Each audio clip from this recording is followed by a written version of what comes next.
From the charming to the challenging, millions of incredible levels and mini-games have been created using Little Big Planet's tools. But for some people, like for example me, the whole process can feel a little intimidating. So to make sure we don't miss out on all the fun, we're turning to a pro. Sean Crowley has made more than 25 levels in LBP1 and 2, including Abyss, Tide, and the Dragon Slayer series. Plus, Media Molecule named him their 2009 Creator of the Year. In other words, he's kind of a big deal, which is why we're psyched for his advice on how to build a level that's totally heartworthy. So Sean, when I'm ready to build a level for the very first time, what are my first steps? The first and most important step is to finish the single-player game. You're going to find a lot of tools, a lot of stickers and objects that are really important when it comes to creating levels. I've always been curious about people like you who build these amazing, very intricate levels. Do I need to have an idea in mind when I'm going into the level builder, or can I just kind of freeform it? Absolutely, it's good to have ideas, but you don't have to. There's no prerequisites with creating a Little Big Planet 2.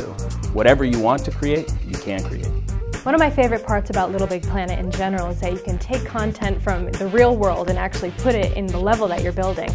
But how do I get pictures and audio into my level? First place to start would be with a PlayStation Eye. PlayStation Eye gives you the ability to take anything from the real world that you can photograph, translate it into a sticker that you can apply to anything in your creations. So say we were sitting around and I wanted to put your face on an object. We'd use my PlayStation Eye, take a picture of your face, stick it into the game and make it work. And what about audio? Can I record my own audio and put it into my level as well? Well, yeah, there's been a great addition to Little Big Planet 2, which is voice acting. Now you have the ability to give any of your creations their own voices. You can use a Bluetooth headset or your PlayStation Eye to record whatever it is that you'd like.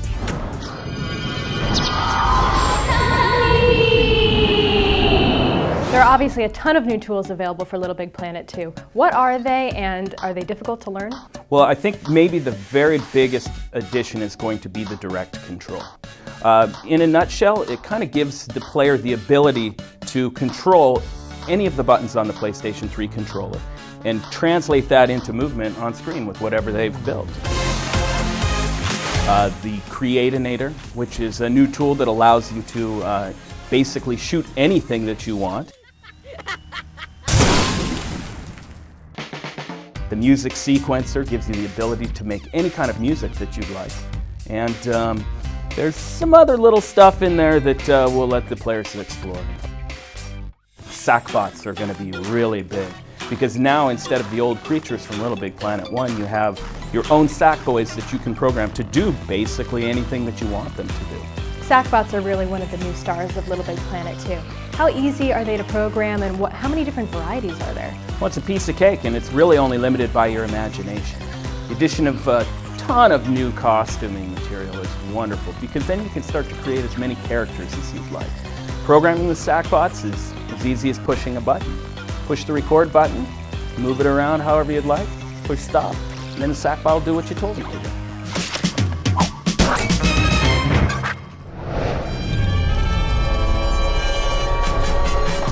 As an expert, what do you think is one of the most important things they've added to Little Big Planet 2 for creators? Well, on the back side of things, there's a new material called hollow material.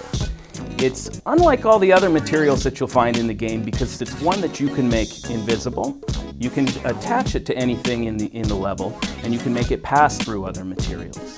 So from the side of puppetry and magic on the creation side, this is a wonderful new tool. Despite my creative fears, I managed to show off a couple of cool moves in the levels I created in LBP1. But in LBP2, we'll be able to make full-on games.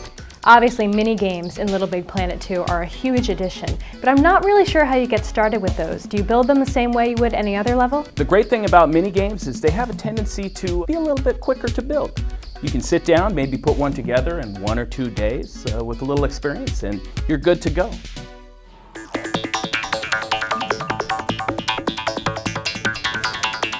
So how is our personal LBP guru currently applying all his own advice? We got a sneak peek at a level he's just about done applying the awesome to. That is awesome. Wow. Starts off with a little splash screen and the name. A choice of which kind of music you want to start with. Oh, neat. Yeah. So we get the perspective of the top down, the car that we've got built, and we can roll. So is the object here to hit things or to not hit things? You get points for running over anything you see. Well, with a name like Death Car, I would probably assume you would want to hit things. Run! I mean, stand perfectly still so I can hit you and get points. Whoa, what's going on here? It's like the fun little alien ship has come. Maybe he's angry that you're taking away his specimens by running them over. It's fun already, and it's not even done yet. That's exactly the kind of creativity we're looking to unleash, and with Sean's help, we're already feeling more relaxed about making minigames in LBP2. Of course, it helps when you've got a sensei looking out for you. Alright, well, any last final words of wisdom from the master? Well, don't be afraid to explore your imagination. You know, Little Big Planet 2 is a wonderful place to basically make whatever it is that you'd like.